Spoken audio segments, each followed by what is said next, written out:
এই সবর হচ্ছে মহা ক্ষতি থেকে বাঁচার জন্য 4 নম্বরের বিষয়। এটা হলো কয়টা কথা আমাদেরকে ক্ষতি থেকে রক্ষা করবে? বলেন না কয়টা? 4টা। তার একটা হলো কি? 2 নম্বরে কি? আমলে সালেহ। 3 নম্বরে কি? হকের দাওয়াত। 4 নম্বরে কি? সবর। একটু জোরে সোরে জিকির করেন, লা ইলাহা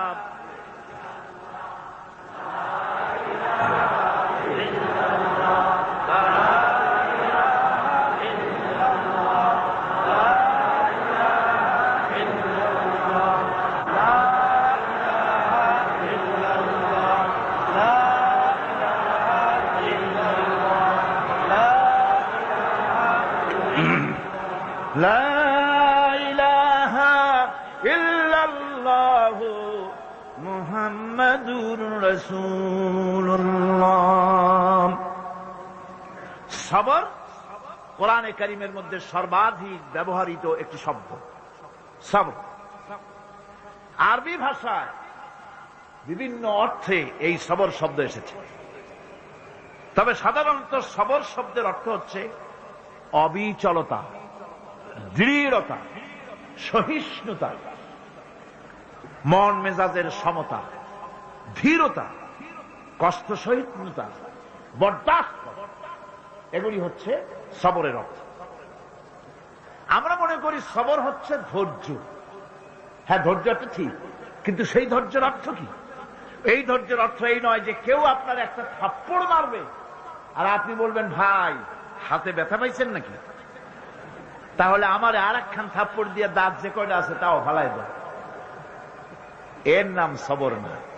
সবর হলো বিপদে আপনি হতাশ হবেন না, বিপদে ভেঙে পড়বেন না, বিপদে থাকবেন দৃঢ়, অবিচল, মাথা ঠান্ডা, সুস্থ মস্তিষ্কে বিপদকে ওভারকাম করার জন্য কৌশল অবলম্বন করবেন। এটাই হচ্ছে সবর। ধৈর্য ধরতে হবে অবিচলতার সাথে, দৃঢ়তার সাথে, সহিষ্ণুতার সাথে। এই ব্যাখ্যা দিতে গিয়ে আমি একটা স্টোরি এভাবে বলি। এক সাপ নাকি একবার এক পীর সাহেবের কাছে মুরিদ হয়েছিল। তো পীর সাহেব বলছেন, না বাবা, আমি সাপের মুরিদ বানাই না। কয় যে, না হুজুর, বহুত আশা করে আসছি, গল্প তো, বহুত আশা করে আসছি আমার মুরিদ বানান। আচ্ছা ঠিক আছে, তবে তোমাকে একটা কাজ করতে হবে। কি কাজ? জিকির আজকার এভাবে করবা, কিন্তু কাউরে দংশন করতে পারবা না। হুজুর মেনে নিলাম। সে করছে কি, ময়দানের ভিতরে গিয়ে কাইট হয়ে ধানোয়া জমিন, ধানের জমিন, প্যাডি লাইন, সেখানে কাঠ হয়ে পড়ে জিকির আজকার করতেছে। রাখাল ধান কাটছে। সন্ধ্যার পর এই ধানগুলি বান্ডানে রেখে দিয়া দড়ি নেই, খুঁজতে খুঁজতে দেখে লম্বা একটা দড়ি। ওইটা যে সাপ সে তো বুঝে না। সে ওইটারে ধরিয়া এরপরে ধানের আটি বাঁধতেছে। সাপে তো খুব মহারাজ, সাপ তো আর যেই সেই সাপ না, মারাত্মক সাপ। সাপ বলতেছে, আরে বাবা, তুই আমারে দড়ি মনে করলি, আমি তোর কেমন দড়ি, মুরিদ না হইলে চার পাওয়া দিতাম। বান্দার কারণে সাপের ঘাড়ে মুচকে গেছে, ঘাড়ে খুব ব্যথা লাগছে। বাড়ি নিয়ে যখন দড়িটারে ফালাই দিছে, মাথা কোন রকম কাজ করিয়া বহু কষ্ট করে পীর সাহেবের বাড়ি গিয়ে হাজির। বলছে, হুজুর কি যে জিকির শিখাইলেন, আমার তো ঘাড় মুচকে গেছে। আশ্চর্য কথা, জিকির আজকারে মানুষের মানে কারো ঘাড় তো মস্কাবার কথা না, তোমার ঘাড় মস্কাইল কেন? পুরা ঘটনা সে শোনাইল। আচ্ছা, তা তুমি কিছু করলা না? কয়, হুজুর আপনি তো নিষেধ করেছেন দংশন করতে। পীর সাহেব বলছেন, বেটা বেকুব, আমি তোমারে দংশন করতে নিষেধ করেছি, ফস করতে তো নিষেধ করি নাই। যখন তোমারে দড়ি মনে করিয়া হাত গায়ে হাত দিছিল, ফস করে উঠতে 3 লাফ দিয়া বর্ডার পার হয়ে দিল্লি চলে যেত। তুমি ফস করে উঠলা না কেন? সুতরাং ধৈর্যের অর্থ এটা নয় যে আপনারে পাড়াইতে থাকবে, থাপড়াইতে থাকবে, আর আপনি কবেন যে আল্লাহ আমি ধৈর্য ধরতেছি, ইন্নাল্লাহা মা'আস সাবিরিন। এটার নাম ধৈর্য না। ধৈর্য হচ্ছে ওভারকাম করতে হবে, পরিস্থিতির মোকাবেলা করতে হবে অত্যন্ত সহিষ্ণুতার সাথে, বুদ্ধিমত্তার সাথে, দৃঢ়তার সাথে, অবিচলতার সাথে। এটার নাম হচ্ছে সবর। সমস্ত নবীদের উপরে বিপদ এসেছে, সব নবীদের উপরে বিপদ এসেছে, কিন্তু কোন নবী, কোন পয়গম্বর এই বিপদে অধৈর্য হন নাই, ঠিক কিনা? হযরত আইয়ুব আলাইহিস সালামের উপরে বিপদ আসলো, 1 বছর 2 বছর নয়, 18টি বছর পর্যন্ত রোগাক্রান্ত হয়ে পড়লেন। শরীরে ব্যাধি হলো, গোশতগুলির মধ্যে কীড়া হয়ে গেল, পোকা হয়ে গেল। তিনি ধৈর্য ধারণ করলেন। বিবি বাল বাচ্চা দূরে চলে গেল। জঙ্গলের ভিতরে যখন তার জিহ্বার ভিতরে পোকা হওয়া শুরু করে দিল, হযরতে আইয়ুব আলাইহিস সালাম তখন আল্লাহ রাব্বুল আলামিনের দরবারে দোয়া করলেন, রব্বুল আলামিন, এখন তো আমার জিহ্বায়ও পোকা ধরা শুরু হয়ে গেছে, আমার জিহ্বায়ও যদি পোকা হয়, তোমার মতো আল্লাহর নামের জিকির কি দিয়া করব? আল্লাহ রাব্বুল আলামিন হযরত আইয়ুব আলাইহিস সালামকে ক্ষমা করে দিলেন, মাফ করে দিলেন, রোগ শেফা করে দিলেন। অধৈর্য তিনি হন নাই, ধৈর্য ধারণ করেছিলেন। হযরতে ইউসুফ আলাইহিস সালাম, হযরতে ইয়াকুব আলাইহিস সালামের চোখের থেকে তাকে সরায় দেওয়া হলো। এত বড় বিরাট বিপদ, সেই বিপদেও তিনি ধৈর্য ধারণ করেছেন। ধৈর্য ধারণ করার কারণে আল্লাহ রাব্বুল আলামিন এমন নিয়ামত তারে দান করলেন। আল্লাহ পাক হযরত ইউসুফ আলাইহিস সালামকে বাঁচায় রাখলেন। শুধু বাঁচান নাই, প্রেসিডেন্ট বানায় দিলেন। আর তার জামা নিয়ে যখন আসতেছিলেন, কোথায় মিশর, কোথায় কেনান, হযরতে ইয়াকুব আলাইহিস সালাম বলেছেন, আমি যেন আমার নাকের ভিতরে ইউসুফের ঘ্রাণ পেতেছি। হযরতে ইউসুফ আলাইহিস সালাম তিনিও কি বিরাট ধৈর্যের পরিচয় দিলেন, কোরআন সাক্ষী। সামনে তার সেই 11 ভাই যারা তাকে ফেলে দিয়েছিল গর্তের ভিতরে। হযরতে ইউসুফ আলাইহিস সালাম ইচ্ছে করলে তো 11 জনকে মারিয়ে ফেলাই দিতে পারতেন, ঠিক কিনা? কিন্তু তা তিনি করেন নাই। 11 ভাইকে তিনি চিনেছেন, সাহায্য করেছেন। আর ওই 11 ভাই সম্পর্কে হযরত ইউসুফ আলাইহিস সালাম বললেন, লা তাসরিবা আলাইকুমুল ইয়াউম, তোমাদের বিরুদ্ধে আমার আজকে কোন বিদ্বেষ নাই, আমি তোমাদেরকে মাফ করে দিলাম। সুবহানাল্লাহ, সুবহানাল্লাহ। রাসূল করিম সাল্লাল্লাহু আলাইহি ওয়াসাল্লাম এই ধৈর্যের পরিচয় দিয়েছেন। কত মার তাকে দিয়েছে তায়েফের ময়দান। যারা তায়েফে গেছেন তারা দেখেছেন, সরু রাস্তা, 2 দিকে পাহাড়, এই 2 দিক থেকে যুবকেরা পাথর নিক্ষেপ করছে, আর তিনি পড়ে যাচ্ছেন। আবার কাফেরেরা জবরদস্তি করে হাঁটাচ্ছে, আবার পাথর মারতেছে, আবার বেহুশ হচ্ছেন। 3 বার বেহুশ হয়ে পড়েছিলেন। ফেরেশতা বলেছে, হে আল্লাহর নবী, আমাদেরকে অনুমতি দেন, আমাদেরকে হুকুম করে দেন, আমরা এই পাহাড়গুলি দিয়া চাপা দিয়া কাফের গুলিকে শেষ করে দেই। নবীজি তখন বলেছেন, আমি যদি তোমাদেরকে হুকুম করি আর আমার হুকুম মতো যদি সমস্ত কাফেরদেরকে পাহাড় চাপা দিয়া সব যদি মেরে ফেলে দাও, তাহলে একটা কাফের যদি না বাঁচে, কার কানে পৌঁছাবো? লা ইলাহা ইল্লাল্লাহু মুহাম্মাদুর রাসূলুল্লাহ। নবীজি গায়ের রক্ত মুছে 2খানা হাত আল্লাহর দরবারে তুললেন আর দোয়া করলেন, আয় আল্লাহ রব্বুল আলামিন, এই কাফির বেঈমানের আমারে চেনে নাই, বোঝে নাই, আমি যে তোমার নবী ওরা তা বুঝতে পারে নাই, না জেনে না বুঝে আমার উপরে যে অত্যাচার করলো, আয় আল্লাহ তুমি যেন রাগ করে এই কাফেরদের পরে তুমি যেন গজব নাজিল করো না। ধৈর্যের চূড়ান্ত নমুনা দেখিয়েছেন বিশ্বনবী মুহাম্মদ রাসূলুল্লাহ সাল্লাল্লাহু আলাইহি ওয়াসাল্লাম। উহুদের বুখারী শরীফের কিতাবুল মাগাজির মধ্যে আছে, উহুদে চতুর্দিক থেকে রাসূল করিম সাল্লাল্লাহু আলাইহি ওয়াসাল্লামকে ঘেরাও করা হয়েছে। হুজুরকে পাহারা দিতে দাঁড়িয়েছেন সাহাবায়ে কেরাম, বুক দিয়ে রাসূলের দিকে ফেরা, পিঠ পিছনে ফেরানো আছে। কাফেরেরা তীর নিক্ষেপ করছে, এই তীরগুলি এসে হুজুরের সাহাবীদের পিঠের মধ্যে ঢুকছে।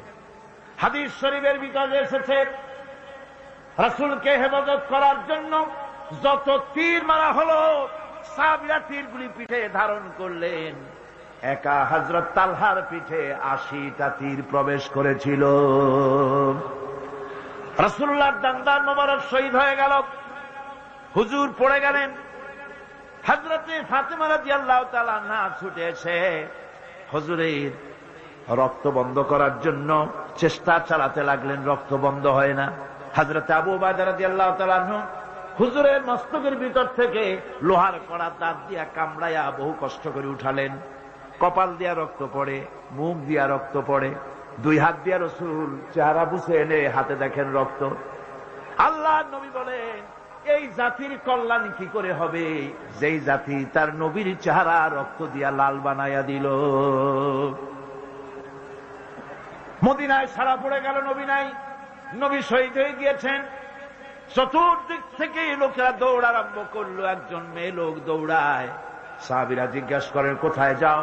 মেয়ে লোকটি বলতেছেন, উহুদের দিকে যাই। বলে যাই কোনো লাভ নাই, উহুদে যে যেতেছ যে কোনো লাভ নাই, যেহেতু তোমার যে 2টি ছেলে এসেছিল ছেলে 2টি শহীদ হয়ে গিয়েছে।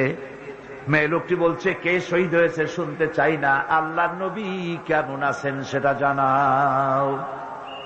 মেয়ে লোকটি বহু কষ্ট করে উহুদের ময়দানে আল্লাহর নবীর খেদমতে হাজির হয়ে নবীজিকে জীবিত অবস্থায় দেখে তিনি বলছিলেন, হে রাসূল, আমার 2টা কলিজার টুকরা সন্তান দুনিয়া থেকে বিদায় হয়ে গেছে, আমার মনে কোনো কষ্ট লাগে নাই। হুজুর আপনি বেঁচে আছেন, এটাই উম্মতের বড় সান্ত্বনা। ভাইরা আমার, এই হাজারো বিপদ, হাজারো মুসিবতের ভিতরে ধৈর্য ধারণ করেছেন আল্লাহর নবীরা, ধৈর্য ধারণ করেছেন। ধৈর্য হচ্ছে সবচাইতে বড় কোয়ালিটি। ওয়াতাওয়াসাউ বিল হক্কি ওয়াতাওয়াসাউ বিস সাবর। সবর ইখতিয়ার করলে পরে দুনিয়া আল্লাহ শান্তি দিবেন, আখিরাতেও শান্তি দিবেন।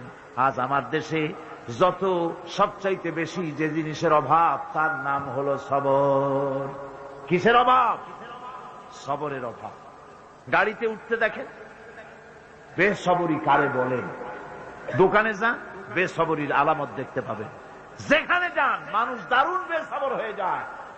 অথচ সবর এখতিয়ার করা হলো মুমিনের সবচাইতে একটা বড় কোয়ালিটি, ধৈর্য ধারণ করা। এই ধৈর্যের কোয়ালিটি আজ মুসলমান হারিয়ে ফেলেছে। আমরা যদি ধৈর্য অবলম্বন করতে পারি, বিপদ ও মুসিবতে আমরা যদি আমাদের কদমকে মজবুত করে রাখতে পারি, তাহলে আমাদের সমাজে ইসলামের বিপ্লব হবে। এই বিপ্লব কেউ ঠেকাতে পারবে না ইনশাআল্লাহ। বিপদে দৃঢ় হতে হবে, মজবুত হতে হবে, সবর এখতিয়ার করতে হবে, তাহলেই আমাদের কাঙ্ক্ষিত আল্লাহর দ্বীন জমিনে প্রতিষ্ঠিত হবে। মহব্বতের সাথে একটু জিকির করেন, সুবহানাল্লাহ, আলহামদুলিল্লাহ, লা ইলাহা ইল্লাল্লাহ, সুবহানাল্লাহ, আলহামদুলিল্লাহ, লা ইলাহা ইল্লাল্লাহ, সুবহানাল্লাহ, আলহামদুলিল্লাহ, লা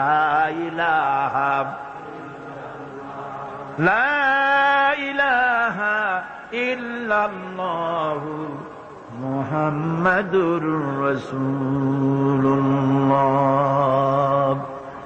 আল্লাহর জান্নাতে যাওয়ার জন্য এই সবর আমাদেরকে ইখতিয়ার করতে হবে। আমরা কি আল্লাহর জান্নাতে যেতে চাই? আমরা কি জান্নাতে যেতে চাই?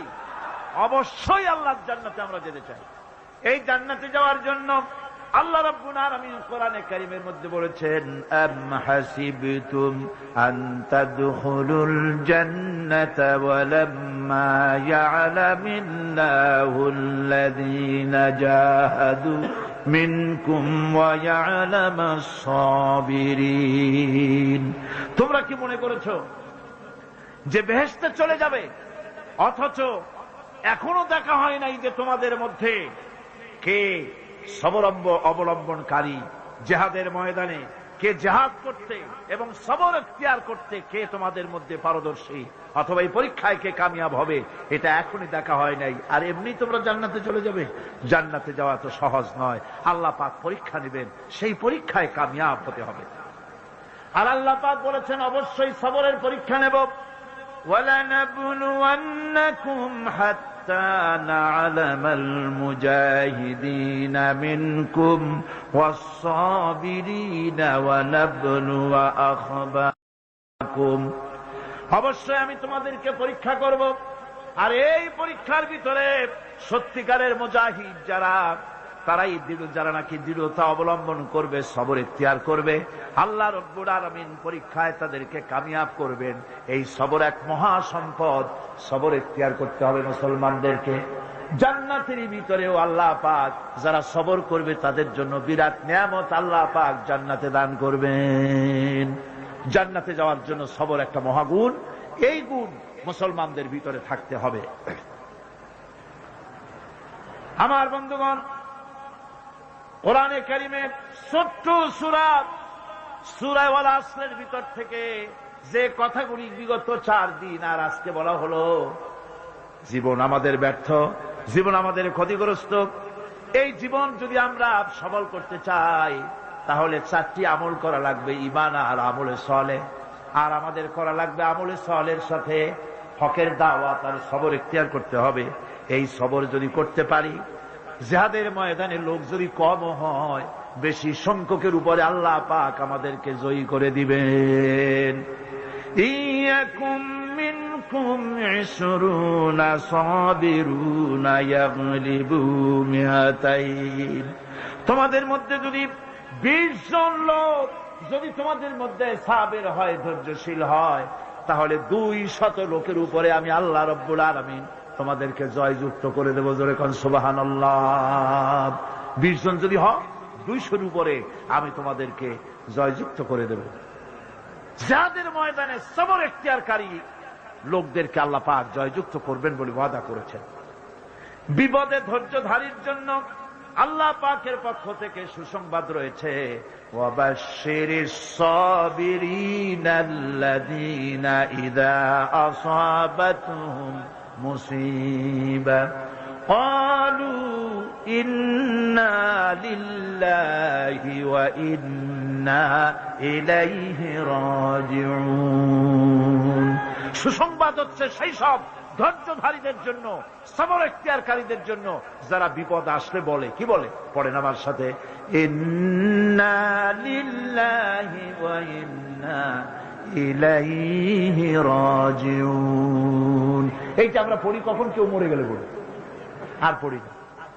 সমস্ত বিপদ আসলেই ইন্না লিল্লাহি ওয়া ইন্না ইলাইহি রাজিউন। আমরা তো জানিও না, দোয়া সব মুখস্থ করে বানছে। অনেক মানুষ অনেক দোয়া মুখস্থ করছে, কিন্তু লাগাবে কোন জায়গায় তা জানে না।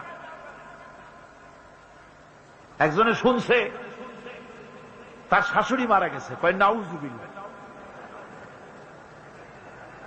আবার আর একজনে বলছে, শুনছো বলে কি? বলে তোমার ছেলে তো মেট্রিকে ফার্স্ট হয়েছে, কয় ইন্না লিল্লাহ। দোয়া মুখস্থ করছে, লাগাইবি কোথায় যায়? ইসলাম আমাদের সব শিখাইছে। আশ্চর্য হবেন, বলবেন মাশাআল্লাহ, সুবহানাল্লাহ। খোঁজ খবরই শুনবেন, আলহামদুলিল্লাহ। খাইতে মজা লাগতেছে, বলবেন আলহামদুলিল্লাহ, সুবহানাল্লাহ। এসব তো কিছু বলে টলে না, বিসমিল্লাহ কয় না, আল্লাহর নাম নিতেই চায় না। আল্লাহ পাকের যখন বিপদ আসে, মুসিবত আসে, রব্বুল আলামিন বলেন, বিপদ যখন আসে, মুসিবত যখন আসবে, বান্দা যারা মুমিন তারা পড়ে ইন্না লিল্লাহি ওয়া ইন্না ইলাইহি রাজিউন। নিশ্চয়ই আমরা আল্লাহর জন্য এবং আমাদের সকলকেই আল্লাহর কাছে ফিরে যেতে হবে। এই কথাটা মুমিনদেরকে বলতে হবে। ঘুমের দোয়া আছে, রাসূলুল্লাহ ঘুমাবার সময় দোয়া পড়তেন, নামাজের পরে দোয়া পড়তেন। কত দোয়া যে হুজুর পড়েছেন। ইমাম নববীর একটা কিতাবই আছে, কিতাবুল আযকার, এত বড় কিতাব। সিহাসেত্তা থেকে সমস্ত দোয়াগুলি বেছে বেছে তিনি এই কিতাবের মধ্যে এনেছেন, কিতাবুল আযকার। এই কিতাবুল আযকারের ভিতরে দেখা যায় রাসূলুল্লাহ কত দোয়া করেছেন। সকালে, সন্ধ্যায়, রাতে, শুতে, উঠতে, বসতে, হাসিতে, খুশিতে, বিপদে, মুসিবতে, সব সময় দোয়া করতেন। এই দোয়াগুলি আপনারা মুখস্থ করবেন। এই দোয়াগুলির বই কিনে নেবেন এবং তার থেকে মুখস্থ করবেন, অর্থ সহকারে জানবেন এই দোয়াগুলি কি মূল্যবান দোয়া। এরা হচ্ছে সেই সব লোক যারা নাকি সবর এখতিয়ার করেছিল দুনিয়ার ময়দানে। তাদেরকে আল্লাহ পাক জান্নাতের ভিতরে সুন্দর সুন্দর জায়গা, সুউচ্চ জায়গা, প্রশংসিত জায়গা তাদেরকে দান করা হবে এবং তাদেরকে শুভ সম্বোধন করা হবে। সেখানে তারা চিরকাল প্রবেশ করে থাকবে। আল্লাহর দয়া তো দারুণ বান্দার উপরে। বান্দা যদি একটু আমল করে, ভালো পথে চলে, গতকাল বলেছি সওয়াব করবেন একটা, আল্লাহ নেকি দেবেন 10টা। একটা নেকির কাজ করবেন, আল্লাহ দিবে কয়টা? 10টা। তিনি তো রহমান, তিনি রহিম। এত দয়া তার। বান্দা যদি আল্লাহ রাব্বুল আলামিনের দিকে, কোন বান্দা যদি এক বিগত এগোয়, আল্লাহ পাক তার দিকে হেঁটে আসেন। বান্দা যদি হেঁটে যায়, আল্লাহর রহমত বান্দার দিকে দৌড়াইয়া যায়। আল্লাহ পাক বলছেন, আমার গজবের চাইতে আমার রহমত বেশি। সুবহানাল্লাহ। আমার গজবের চাইতে আমার রহমত অনেক বেশি। খাজা বাবার দরবারে গিয়া, পীরের দরবারে গিয়ে, অর্থাৎ না হক পীর, হকপন্থী পীর তো বাংলাদেশে বহুত আছে, দুনিয়ায় আছে। জোরে কোন আলহামদুলিল্লাহ। যারা দিনদার, ইমানদার, আলেমে দিন, যারা মানুষকে নিয়ে ব্যবসা করে না, যারা মানুষকে বেদাতের দিকে চালায় না, শিরক এবং বেদাত মুক্ত করে তাওহীদের দিকে যারা চালায়, এরাই হলো হকপন্থী পীর। আর তাদের কারণেই ইসলাম আজও টিকে আছে। বলেন আলহামদুলিল্লাহ। জোরে বলেন আলহামদুলিল্লাহ। সেই জন্য আকীদাকে শুদ্ধ করে নিতে হবে। কেউ কিছুই দিতে পারবে না, দেওয়ার মালিক হলো আল্লাহ রাব্বুল আলামিন। মালিক কে?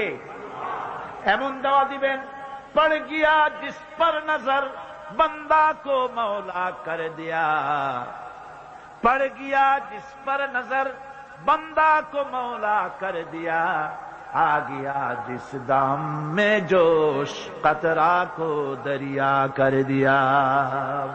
আল্লাহ রাব্বুল আলামিনের রহমতের নজর যদি কোন গোলামের প্রতি পড়ে যায়, গোলামটা বাদশাহে পরিণত হয়ে যায়। আল্লাহর রহমতের নজর যদি এক ফোঁটা পানির উপরে পড়ে যায়, পানি ফোঁটা আটলান্টিক মহাসাগরে পরিণত হয়ে যায়। সে আল্লাহ রাব্বুল আলামিনের উপরে ঈমান এনে সৎ কাজ করে, হকের দাওয়াত দিয়া সবর এখতিয়ার করলে পরে আল্লাহ পাক তাদেরকে জান্নাত দান করবেন। জান্নাতের সুউচ্চ মাকাম আল্লাহ পাক দান করে দিবেন।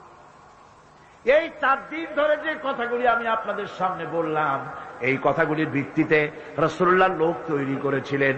আবু বকর হলেন, ওমর হলেন, আলী হলেন, ওসমান হলেন, রিদওয়ানুল্লাহ তাআলা আলাইহিম আজমাইন। এই সব সাহাবায়ে কেরাম ঈমানের উপরে, ধৈর্যের উপরে, সবরের উপরে, আমলে সালের উপরে তৈরি হয়ে গেলেন। আর এই লোকগুলো নিয়ে রাসূলুল্লাহ ইসলাম প্রতিষ্ঠা করলেন। মদিনায় আজ আল্লাহর নবী প্রেসিডেন্ট হয়ে গেলেন। সুবহানাল্লাহ। রাসূলুল্লাহ আজকে প্রেসিডেন্ট। সমাজ বিনির্মাণে সূরা আসরে বিরাট অবদান। আল্লাহ বললেন, জীবনের সমস্ত মানুষের জীবন বিফল, ব্যর্থ, ক্ষতিগ্রস্ত। 4টা কাজ করলে জীবন সফল হয়ে যাবে। কয়টা কাজ? মাত্র 4টা কাজ। এই 4টি কাজ যদি বাংলাদেশের জনগণ করে, ঈমান যদি আনে, সৎ কাজ যদি করে, হকের দাওয়াত যদি দেয়, কোনো ভয় পাবে না। মসজিদের মেম্বারে বসে হক কথা বলবে, তাতে চাকরি থাকুক আর চলে যাক। এর নাম ইমাম। এর নাম কি? এর নাম ইমাম। ওই যে ভারতের ইমাম বুখারীর কথা বোধহয় গত বছর বলছিলাম। ইমাম বুখারীর কথা, বাপের বেটা। দেখছেন কথা কি কায়দায় কয়। সুবহানাল্লাহ বিহামদি। তিনি কোরআন শরীফের বিরুদ্ধে যখন কলকাতা হাইকোর্টে কেস করা হলো, কোরআন শরীফকে ব্যান করে দেওয়া হবে, নাউযুবিল্লাহি মিন যালিক। ভারতের বুকে শাহী জুমা মসজিদের ইমাম ইমাম আব্দুল্লাহ বুখারী তিনি বক্তৃতা করেছেন, খুতবা দিয়েছেন। সেই খুতবার মধ্যে বলেছেন, আমি শুধু দিল্লি জুমা মসজিদের ইমাম নই, আমি ভারতের 20 কোটি মুসলমানের ইমাম। এ ভারতকে আমরা সাজাইছি। ভারতের কুতুব মিনার আমার করা, ভারতের তাজমহল, শীষমহল, দেওয়ানি আম, দেওয়ানি খাস, সব মুসলমানদের করা। ভারত, পৃথিবীর মানুষেরা ভারতে যা দেখতে যায় সব কার করা? আমার মুসলমানের করা। ইমাম বুখারী বলেছেন, আমাদের করা সেই দেশের বুকে 20 কোটি মুসলমানের কলিজার সাথে সম্পর্কিত, পৃথিবীর 120 কোটি মুসলমানের কলিজার সাথে সম্পর্কিত। কোরআন ব্যান করবে যদি কোন কোর্টের, এই ভারতবর্ষে, ভারতের, ইন্ডিয়া, কোন কোর্টের কোন বিচারপতি কোরআনকে ব্যান করা হলো এই রায় যদি ঘোষণা করে, তাহলে সেই বিচারপতিকে পালাইয়া ধরিয়া আমি আমার বাম হাত দিয়ে তার জিহ্বাটা টেনে ছিঁড়ে ফেলে দেব।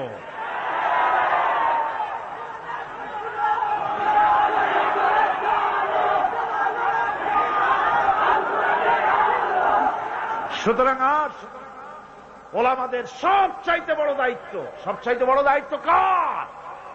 ওলামা, খুতাবা, তারা হচ্ছেন ওমানাউদ্দিন, দ্বীনের আমানত আলেমদের কাছে। কার কাছে?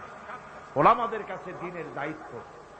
মাহফিলের ভেতরে, মসজিদের মেম্বরে দাঁড়িয়ে হক কথা বলতে হবে, নাহকের বিরুদ্ধে কথা বলতে হবে। চাকরি থাক আর যাক, কোনো পরোয়া করি না। রুজির মালিক আল্লাহ। রুজির মালিক কে? জোরে চিল্লা এখন কে? আল্লাহ রাব্বুল আলামিন বলেছেন, ওয়া মা মিন দাব্বাতিন ফিল আরদি ইল্লা আলাল্লাহি রিজকুহা। এই পৃথিবীর বুকে এমন কোন বিচরণশীল জীব নাই যে জীবের রিস্কের দায়িত্ব আমি আল্লাহ আমার নিজ হাতে গ্রহণ করি নাই। বেটা রিজিকের মালিক আমি, তুমি সুসু করো কেন? তোমারও তো ভয় কেন? হক কথা বলতে হবে। হক কথা যদি সাহাবায়ে কিরাম না বলতেন, তাহলে মক্কা ইসলাম শেষ হয়ে যেত, মদিনা পর্যন্ত আসতে পারতো না। ঠিক কিরকম? আমাদের শানদার মাঝি, ওলামায়ে কিরামদের রয়েছে শানদার মাঝি, অর্থাৎ উজ্জ্বল অতীত। উজ্জ্বল অতীত। স্বাধীনতা সংগ্রামে ওলামাদের অবদান অনস্বীকার্য। মৌলানা মোহাম্মদ আলী, মৌলানা শওকত আলী, মৌলানা জাফর থানেশ্বরী, মৌলানা শিব্বির আহমদ ওসমানী, মৌলানা সৈয়দ আবুল আলা মওদুদি, আল্লাহর যথেষ্ট বড় বড় আলেম ব্রিটিশের গোলামি থেকে দেশকে মুক্ত করার সংগ্রামে অবতীর্ণ হয়েছিলেন। মৌলানা জাফর থানেশ্বরীকে ব্রিটিশ গভর্নমেন্ট গ্রেফতার করেছে, তাকে জেলে রেখেছে। বিচার হলো, বিচারে তাকে আন্দামান দ্বীপে দ্বীপান্তরিত করা হবে। তাকে লোহার জিনজির পরানো হয়েছে। উপমহাদেশের ওলামাদের মধ্যে শীর্ষস্থানীয় আলেম মৌলানা জাফর থানেশ্বরী, গলায় শিকল পরানো, কোমরে শিকল পরানো, পায়ে শিকল পরানো, হাতে শিকল পরানো। এই অবস্থায় ব্রিটিশ পুলিশেরা তাকে টানতে টানতে নিয়ে যাচ্ছে জাহাজের দিকে, আন্দামান নিয়ে যাবে। হাজার হাজার মানুষ বোবার মতো তাকায় আছে। অস্ত্রের সামনে কথা বলার সাহস কারো নাই। সকলের চোখ থেকে পানি ঝরছে। যাতে এত শ্রদ্ধা করতাম, যার বক্তৃতা শুনতে হাজার হাজার মানুষের ঢল নামতো, তারা আজকে বান্ধে নিয়ে যাচ্ছে। তিনি এদিক ওদিক তাকাচ্ছেন আর হাসি মুখে এগিয়ে যাচ্ছেন। হঠাৎ করে নজর পড়ল, যারা দাঁড়িয়ে আছে তাদের মধ্যে 2-3টা ছোট্ট বাচ্চা নিয়ে বোরখা পরা একটা মেয়ে লোক দাঁড়ানো। তিনি বাচ্চাদেরকে দেখে বুঝতে পারলেন বোরখা পরা মেয়ে লোকটি তার স্ত্রী। পুলিশকে বললেন, আমাকে এখানে একটু দাঁড়াতে দাও। পুলিশ দাঁড়িয়ে গেল। স্ত্রী বললেন, প্রাণের স্বামী, তুমি আমাকে কি বলে যাচ্ছ? মৌলানা জাফর থানেশ্বরী বলছেন, প্রাণের স্ত্রী, তোমাকে নতুন কোন কথা আমি বলবো না, পুরান কথাটা স্মরণ করিয়ে দেই। হযরতে ইব্রাহিম আলাইহিস সালাম তার বিবি হাজেরা আর তার বাচ্চা ইসমাইলকে মরুভূমির ভিতরে, বাড়ি নাই, ঘর নাই, পানি নাই, খাবার নাই, ওই মরুভূমির ভিতরে যে আল্লাহর কাছে ছেড়ে গিয়েছিলেন, আমি তোমাকে আর বাচ্চাগুলিকে সেই আল্লাহর কাছে ছেড়ে গেলাম। ব্রিটিশ সরকারের পতন হলো, জিল্লাতির সাথে বিদায় হলো, ওলামাদের রক্তের উপরে স্বাধীনতা কায়েম হলো। আজ ইতিহাস থেকে আলেমদেরকে, পীরদেরকে মুছে ফেলার ষড়যন্ত্র চলছে। এদেশে ইসলাম এনেছে আল্লাহর ওলিরা, আল্লাহর পীর বুজুর্গ, আল্লাহর ওলিরা। তারা এই দেশে ওলামায়ে কেরাম ইসলাম এদেশে এনেছেন। তাদের কারণেই এই দেশে লক্ষ লক্ষ মসজিদ হয়েছে, মাদ্রাসা হয়েছে। ওলামায়ে কেরামদের সঙ্গে বেয়াদবি করে কোন সরকার টিকতে পারে নাই, ভবিষ্যতেও ওলামাদের আজ এক হওয়ার সময় এসেছে। ওয়াতাসিমু বিহাবলিল্লাহি জামিআন ওয়া লা তাফাররাকু, ঐক্যবদ্ধ হয়ে আমার রশিকে মজবুত ভাবে ধারণ করো। আমার রশি হলো কি? জোরে কোন কি? এই রশি, এটাকে আল্লাহ রশি বললেন। হাবলুল্লাহ, এটা আল্লাহ রশি। এই রশি আল্লাহ ছাড়িয়ে দিলেন কোথায়? দুনিয়ায়। আমরা ছিলাম কোথায়? তাও মনে নেই। আমরা ছিলাম জান্নাতে। আমাদের বাপ মা কোথায় ছিলেন? জান্নাতে ছিলেন। জান্নাত থেকে পড়লাম কোথায়? দুনিয়া নামক কুয়ার মধ্যে। কুয়া থেকে কুয়ায় পতিত মানুষ উঠাবার জন্য সবচাইতে সুন্দর জিনিস কি? বাঁশ না লাঠি? রশি। রশি হলো সবচাইতে উপকার। এখন এই রশি ধরে আপনি মানুষ উঠাবেন, সেজন্য সেই রশির আবার দুইটা শর্ত থাকতে হবে। রশির শর্ত কয়টা হবে? দুইটা। একটা শর্ত হলো রশিটা যেন পচা পাটের দড়ি না হয়, তাহলে নিচে যারা পড়ছে এরা যদি রশি ধরে আর উপর দিয়ে যদি টান দেয়, রশি ছিঁড়িয়া যাও বাঁচত তাও শেষ। রশিটা হইতে হবে মজবুত। রশিটা কি হইতে হবে? দুই নম্বরে, রশি যিনি ধরবেন কুয়ার উপর থেকে, তার হাতটা মজবুত হতে হবে, যেন কুয়ায় পতিত লোকেরা রশি ধরিয়া ঝুলা পড়লে ওনার হাত দিয়া ফসকিয়া মানুষগুলা চিতই পড়ে দাঁতগুলা না ভাঙ্গে। সেই জন্য হাতটা কি হতে হবে? এবার আপনারা বলেন, হাবলুল্লাহ আল্লাহর রশি কি কোন পচা পাটের দড়ি নাকি? আল্লাহর হাত কি কোন শিথিল হাত নাকি? আল্লাহ বলছেন, ওই দুনিয়ার মানুষেরা, জান্নাতি তোমরা ছিলা, দুনিয়ায় আমি পাঠাইছি, উঠায় আনার জন্য রশি নাজিল করে দিলাম। রশি হলো কোরআন।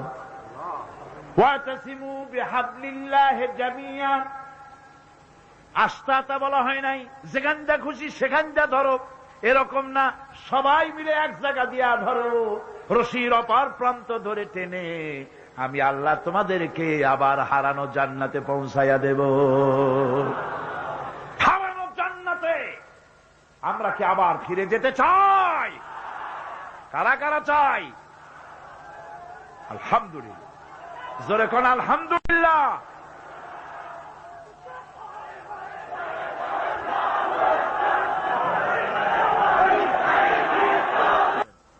মুনাজাতের পর আযান হবে বা জামাতে শার নামাজ আদায় করে যাবেন। আল্লাহুম্মা আমিন। রব্বানা যালামনা আনফুসানা ওয়া ইন লাম তাগফির লানা ওয়া তারহামনা লানাকুনান্না মিনাল খাসিরিন। রব্বানা লা তুযিগ কুলুবানা বা'দা ইয হাদাইতানা ওয়া হাব লানা মিন লাদুনকা রাহমাতান ইন্নাকা আনতাল ওয়াহ্হাব। হে আল্লাহ তাআলা, বিশাল এই জনসমুদ্র নিয়ে, তোমার অগণিত বান্দা বান্দাদের নিয়ে তোমার দরবারে হাত তুলেছি। হে আল্লাহ, দয়া করে আমাদের জিন্দেগীর সমস্ত গুনাহ খাতাকে মাফ করে দাও। রব্বুল আলামিন, আমাদের মধ্য থেকে যাদের মা বাপ দুনিয়া থেকে জন্মের মতো বিদায় হয়ে গেল, হে আল্লাহ, আমাদের মা বাপের কবরগুলিকে জান্নাতের টুকরা বানাইয়া দিও। রব্বিরহামহুমা কামা রব্বায়ানি সগীরা। সবাই পড়েন, রব্বিরহামহুমা কামা রব্বায়ানি সগীরা। হে আল্লাহ রাব্বুল আলামিন, এই মাহফিলে দোয়া কবুল হয় এরকমের ধারণা অনেকের জন্মে গেছে। যেহেতু এটা কোরআনের মাহফিল, এই ধারণার বশবর্তী হয়ে অনেকেই দোয়া চেয়ে পাঠায় দেশ থেকে বিদেশ থেকে। হে আল্লাহ তাআলা, তুমি দোয়া কবুল করেছো এমন বহু প্রমাণ আমরা ইতিমধ্যেই পেয়ে গেছি। আর আমরা জানি তুমি বলেছো, উদুনি আস্তাজিব লাকুম, আমারে ডাকো আমি ডাকের সাড়া দিয়ে দেব। রব্বুল আলামিন, বিনীত ভাবি তোমার আলিশান দরবারে শাহী দরবারে গোলামের মতো ফরিয়াদ জানাই, যত মানুষ তোমার বান্দা বান্দিরা যত নেক নিয়ত করে দোয়া চায়, সকলের দোয়া কবুল করে নিও। সমস্ত মানুষের অভাব অভিযোগ দূর করে দিও রব্বুল আলামিন। এই মাহফিল অতীতেও তুমি ঋণযুক্ত রাখো নাই, এবারও যেন ঋণগ্রস্ত হয়ে না থাকে। এই শহরের কত বড় বড় ধনী আছে বাবু, তাদের দিলগুলিকে নরম করে দিও। তোমার বান্দা বান্দির দিল নরম করে এই বাজেট যা রয়েছে আল্লাহ তুমি তা পুরা করে তার থেকে আরো বেশি দিয়ে দিও রব্বুল আলামিন। হায় আল্লাহ তাআলা, কোরআনের মাহফিলে বসলাম, যেই হাদিস দিয়ে মাহফিলটা শুরু করেছিলাম, তোমার হাবিব বলেছেন কোরআনের মাহফিলে, জিকিরের মাহফিলে, তোমার আলোচনার মাহফিলে, তোমার হাবিবের আলোচনার মাহফিলে কোন মানুষ এসে হতভাগ্য হয় না বলে তোমার হাবিব বলেছেন। তোমার উদ্ধৃতি দিয়ে তিনি বলেছেন, মাবুদ এই মাহফিলে আমাদের ভাগ্য তুমি বদলাইয়া দাও, আমাদের সাইয়্যাত গুলি দয়া করে তুমি হাসানাত দিয়ে বদলাইয়া দাও রব্বুল আলামিন। সমস্ত আলেম ওলামাদের হায়াত দারাজ করে দাও। ইসলামী চিন্তাবিদ, ইসলামী বুদ্ধিজীবী, ইসলাম যারা চায়, ইসলাম যারা ভালোবাসে, তাদের সকলকে আল্লাহ তুমি এক বানায় দাও। আয় আল্লাহ তাআলা, এই মাহফিলে যত লোক উপস্থিত হয়েছে কাউকে তুমি মাহরুম করে দিও না। সকলের ঝুলি তোমার রহমত দিয়ে আল্লাহ তুমি ভরে দাও। আল্লাহুম্মা জিদনা ওয়ালা তানকুসনা وأكرمنا ولا تهنا وأعطنا ولا تحرمنا وآثرنا ولا تؤثر علينا وارضنا وأرض عنا يا كريم يا رب العالمين ربنا تقبل منا إنك أنت السميع العليم وتب علينا إنك أنت التواب الرحيم سبحان ربك رب العزة عما يصفون وسلام على المرسلين الحمد لله رب العالمين بحق لا إله إلا الله محمد رسول الله السلام عليكم